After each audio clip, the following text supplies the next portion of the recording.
New pleas for peace fell on deaf ears in Damascus today. Syria's rulers largely ignored appeals and threats from an international conference and the United Nations.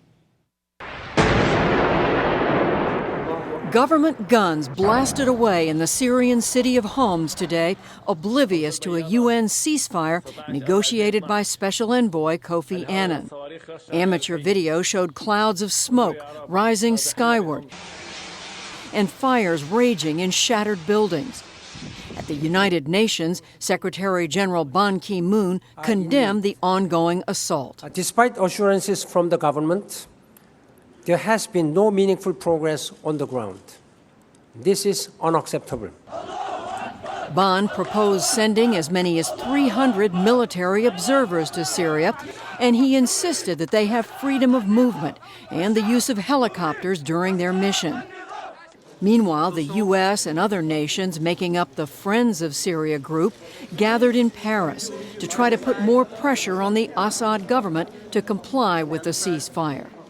Secretary of State Hillary Clinton called for a new UN resolution, including an arms embargo and other measures if need be. We are all here out of a sense of great frustration and outrage over what we see occurring in Syria. We also are hopeful that despite the evidence thus far, the mission of Kofi Annan can begin to take root. Worries that failure in Syria could lead to a civil war, which could spread to the whole region, were expressed by French Foreign Minister Alain Juppé. We will encourage the Security Council to deploy, as soon as possible, a robust and credible observer mission made up of hundreds of men with the aerial and terrestrial means to be able to see if the Annan plan is being complied with. Russia and China have twice vetoed UN action against Syria, and it was unclear if they would support any new attempt. In Washington, Defense Secretary Leon Panetta told a House hearing that no one has an obvious solution to the Syrian problem. From every angle, the situation in Syria is enormously complex. There is no silver bullet.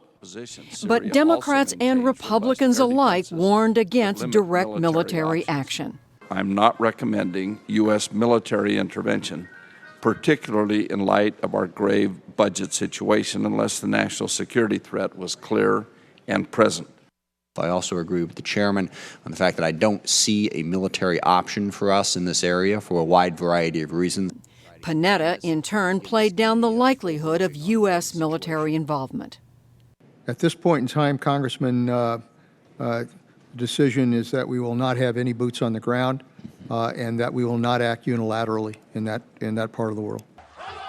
Back in Syria, thousands supporting the opposition warmly welcomed the head of the UN observer team in the country's south. But with Syrian shells falling around the country, it was far from clear whether there will be any real truce to observe.